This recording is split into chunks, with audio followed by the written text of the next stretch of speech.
Oui, alors donc en fait, je vais aussi noircir un peu le tableau davantage pour vous parler de l'action que nous menons. En fait, nous avons mis en place un manifeste de l'exploitation indépendante il y a quelque temps, suite à en fait à une comment dire, une observation de la multiplication des autorisations de multiplex un peu partout en France. On est passé en 10 ans de 1 sur 3 qui était accepté à 2 sur 3 aujourd'hui, même maintenant plus.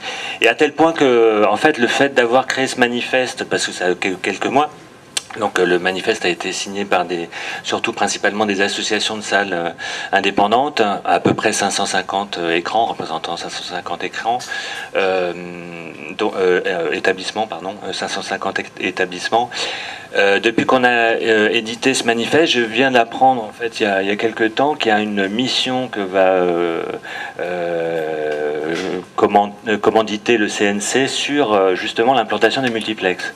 Mission dirigée par Serge Lagauche, sénateur PS. Donc on voit bien que ça, tout d'un coup, le fait de se mobiliser fait réagir un peu notre instance à tous, là, le CNC. Voilà, alors quelques chiffres pour vous dire un peu les inquiétudes. 10% à peu près des établissements, donc les multiplex, font les 2/3 des entrées en France. Leur voracité étant telle que donc aujourd'hui, donc le nombre de multiplex augmente considérablement et évidemment affaiblit considérablement aussi la liberté des salles indépendantes. On l'a dit, vous avez pu l'entendre par quels moyens en fait à travers l'exemple de Tours ou de Sevran, enfin et du Méliès ici, surtout pour Tours parce que c'est justement la concurrence avec les multiplex qui menace cette exploitation-là. En fait, c'est par l'accès aux copies en fait que se fait la véritable concurrence. Et quand on a un grand groupe, comme il a été rappelé, il est très facile de dire au fond, ben voilà, vous petits distributeurs ou distributeurs moyens ou même gros distributeurs, vous n'avez pas donné ce film à cet exploitant indépendant, autrement je le retire de mon circuit. Et donc du coup, les calculs sont vite faits. Et on voit bien là encore les moyens de pression qui vont s'accentuer. Alors d'autant plus qu'aujourd'hui les salles sont passées en numérique et qu'au fond le numérique tout le monde peut l'avoir. Alors il y a un grand souci majeur qui plane quand même là-dessus, c'est-à-dire qu'en fait il y a une grande peur au fond que toutes les salles passent le même film. On l'a rappelé aussi tout à l'heure, justement à cause de cette nouvelle technologie, puisqu'au fond avant quand il y avait la pellicule 35 mm, le distributeur pouvait pas en tirer autant qu'il en voulait, ça avait un coût et donc il fallait qu'il réfléchisse à ce qu'on appelait son plan de sortie, c'est-à-dire le nombre de copies qu'il allait mettre sur le marché et où est-ce qu'il allait les mettre. Et donc il choisissait souvent ou, en fonction du film, de les mettre dans les multiplex parce que c'était des films commerciaux, ou les films arrêt essai dans les circuits arrêt essai. Or, maintenant, les multiplex qui vont de plus en plus sur le terrain de l'arrêt essai prennent de plus en plus de copies numériques maintenant sur ces films arrêt essai et du coup fragilisent d'autant donc les salles indépendantes. Et je sais plus, j'ai perdu mon fil. Voilà, bon. Non, c'est pour donc troisième chose qui donc est importante à nos yeux et qu'on va essayer de défendre vraiment jusqu'au bout, c'est vraiment cette idée de la diversité au fond et que Tour a aussi expliqué, c'est-à-dire qu'au fond ces salles indépendantes sont souvent dépendantes économiquement d'un certain nombre de titres arrêt essai pour pouvoir passer une multitude d'autres films. Et demain aussi, si tout le monde a accès au fond avec le numérique à tous les films, il y a je dirais un effet naturel qui fait que toutes les salles vont vouloir avoir les films les plus rentables assez rapidement, au détriment, au fond, d'une présentation des films dits de la diversité culturelle.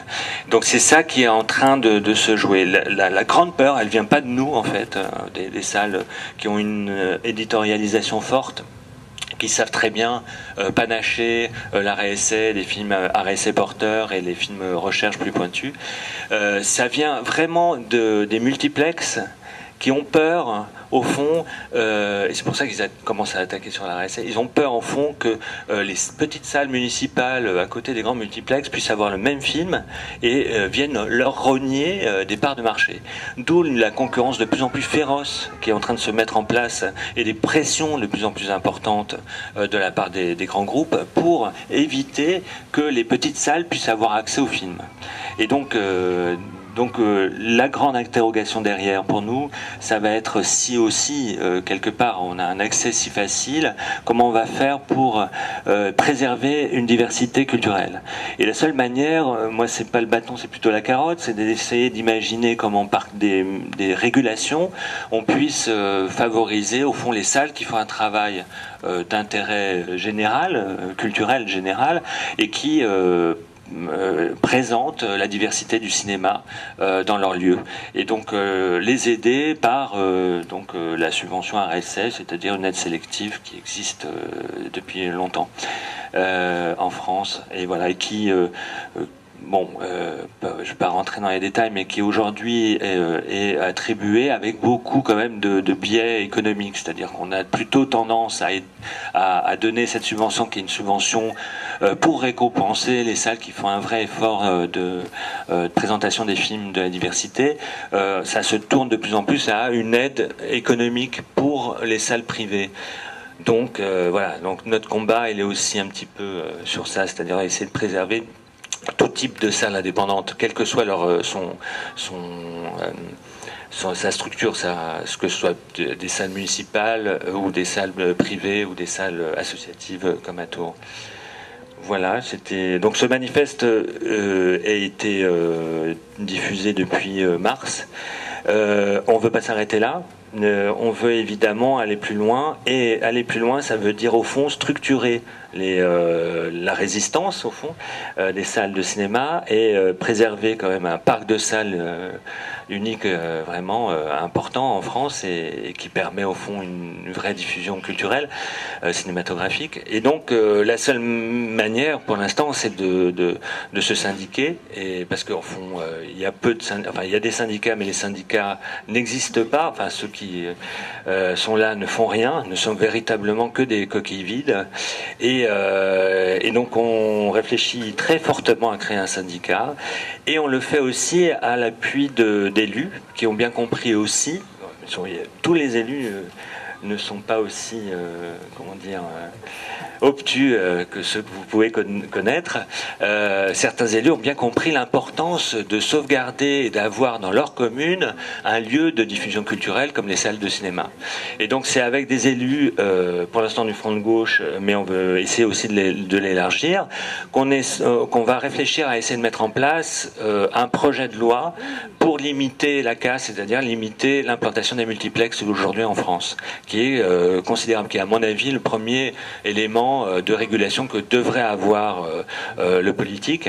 Donc c'est aussi de réaffirmer aussi la nécessité de travailler avec le politique pour pouvoir déterminer une politique culturelle commune. Autrement, si on le fait sans politique, on voit que voilà, et donc le combat que vous menez, c'est aussi ça, c'est-à-dire c'est un combat purement politique, moi je dirais. C'est-à-dire quel est le projet de cinéma et de culture que vous voulez à Montreuil, qu'est-ce que vous voulez réellement comme ce type de cinéma, et qu'est-ce que vous voulez défendre à travers le nouveau projet.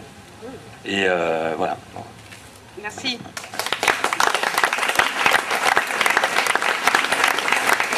Je me glisse juste pour faire une remarque suite à ce que vient de dire Jérôme, qui me vient à l'esprit à cause du lieu où nous sommes en fait. Ici on est dans l'école d'Hydro. L'école d'Hydro pour moi, et peut-être pour certains d'entre vous, c'est l'école où allait mon fils. Et je me dis voilà, en fait c'est ça. C'est ça, c'est-à-dire que c'est pas seulement un combat culturel, il me semble que c'est un combat philosophique, de civilisation. Dans quelle cité est-ce qu'on veut vivre? Parce que ça fait une différence en fait. Et je suis sûre que vous la sentez comme moi, ça fait une différence pour nous, dans notre vie, pour nos enfants, si sur la place là, il y a un multiplex, un supermarché, des magasins, et c'est tout, ou s'il y a un cinéma municipal, des magasins, etc., et une école publique.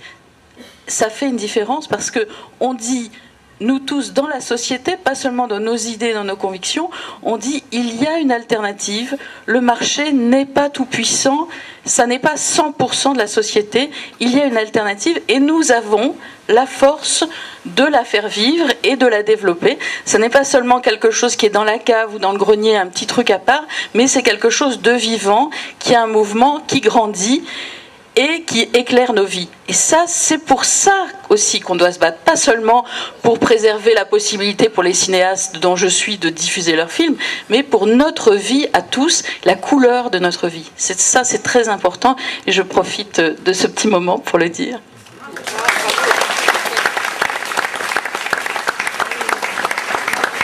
Tu parlais que les grands groupes comme MK2 ou GC se battaient contre les cinémas indépendants. Nous en avons eu quand même l'écho en 2007 sur Montreuil, puisque nous avons déjà mené un grand combat à cette époque-là. Combat qui, bon, s'est fini par des tractations secrètes entre Madame Voynet et les représentants. Tractations dont la population de Montreuil n'en a jamais eu l'écho, donc on ne sait pas ce qui a été dit, ça a été un secret absolu. Mais voilà, moi quand je veux pas dire les choses, c'est que des fois derrière il se cache quelque chose qui n'est pas toujours bon à dire.